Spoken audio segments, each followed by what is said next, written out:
Hello, everyone, and welcome to this week's bonus episode of Planet Critical, a podcast for a world in crisis. On this week's episode, I interviewed Jason Bradford, a biologist who spent his career studying food systems and recently set up his own farm in order to teach his children how to farm, to teach his community how to farm, and to also study on the ground how we can make more rural food systems, which he says will provide for a better future. And he did that because he's concerned about collapse. Obviously, there's a whole episode on what Jason had to say, and I would implore that you go and listen to that, especially probably before listening to this, because there's one thing that I want to touch on. And that is the tier of professions that Jason explains, describing what will be essential and non-essential in the future. For those in food production, farmers, that's like first tier. And then you've got, management and industry. And then finally, it's sort of creatives at the top, the third tier, that are completely non-essential to the world. In a state of collapse, essentially. This to me is a really interesting concept. In fact, it's so interesting that it is the theme of my next novel that I'm currently working on. What role does creativity have to play in an apocalyptic world? How important actually is art to humankind's survival? Perhaps not on a physical level, but on an emotional, a spiritual, historical, cultural level. And what is a society without art? We didn't exactly get into debate too much on it, but what he said has been sitting with me since we recorded our interview, because he essentially says, if you're in a third tier profession, I would advise that you retrain or that you upskill yourself in some way. And he especially wants everybody to learn to farm. But it's really sat with me because beyond the survival of humankind, beyond the body, i.e. having food and shelter, Maslow's first tier of human needs. Imagine we actually got all that covered, that there was enough food to go around, certainly for those that survived, the collapse, quote unquote. But imagine it was a generation later. So everybody who considered themselves a creative, everyone who was an artist or a writer and a filmmaker, a photographer, a singer, a dancer, a poet, a painter, every single one of those people left behind their art in the name of survival. So you've got a generation essentially of people that have been living without current art or creating. What would culture look like? What would society look like? Is it beneficial? It doesn't sound very good to me. A generational gap in creativity sounds really, really dangerous. So I think when discussing survival, this question needs to be brought in. How do we define survival? What things need to survive for the entirety of society to survive? Because we are talking about beyond physical need, right? Because humankind isn't just, the individual's bodily function. Humankind is also culture and society and progress, and then also all of the negative things.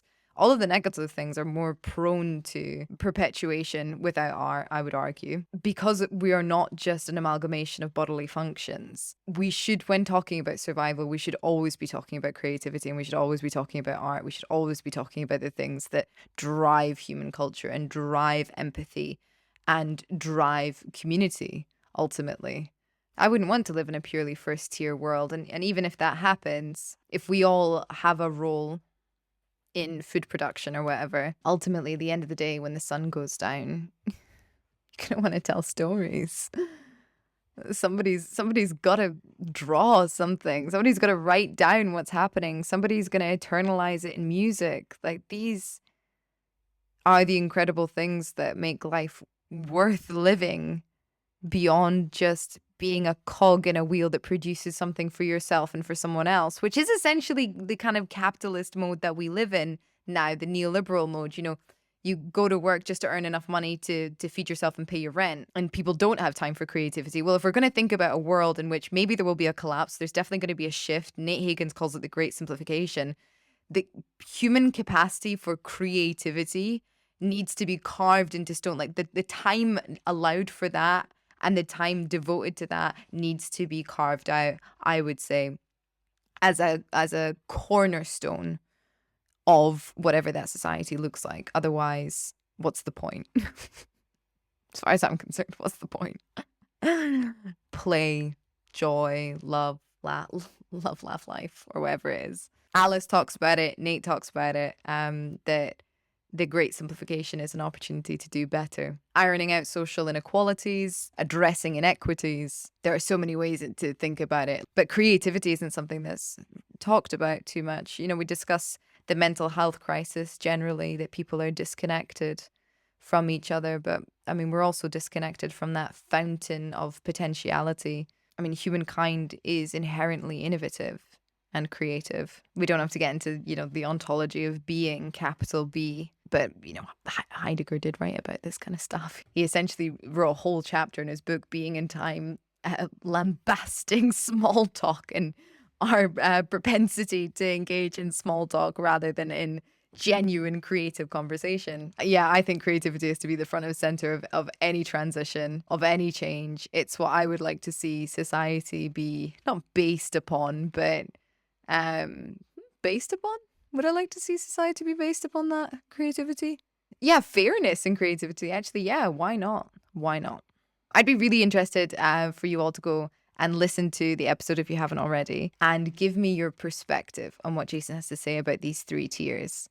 Whether we all should be upskilling ourselves or certainly transitioning to a more skilled profession in the interim. What place you think creativity has in the future, what place you think it should have in the future, and what position it's currently in our world, and what impact you think that has. I would really, really, really love to know. Leave a comment here or tweet me, or I don't know, all the other stuff. Let me know what you think about these bonus episodes and the podcast. I'm always keen to improve, so do let me know what you think. Also, if there's somebody that you would like me to interview, if there's a topic you would like me to cover, just let me know. You can also find out more about the project at planetcritical.com. You can choose to subscribe there or over on YouTube. And if you're like a long-time listener, long-time supporter, fan, whatever, and you're really enjoying it, then please do consider taking out a paid subscription at planetcritical.com or supporting Planet Critical on this Patreon page. To everyone who is supporting the podcast, thank you very, very much. This work wouldn't be possible without you. And seeing, the subscriber list go up every week, every day actually now, which is kind of mad. It really makes me feel like I'm on the right track. And ultimately, your support does allow me to invest the time necessary into making this podcast, as good as it can be. So thank you. To everyone watching, whether patron, subscriber, or otherwise, thank you for tuning in. I hope this was valuable to you in some way, and I will see you next week.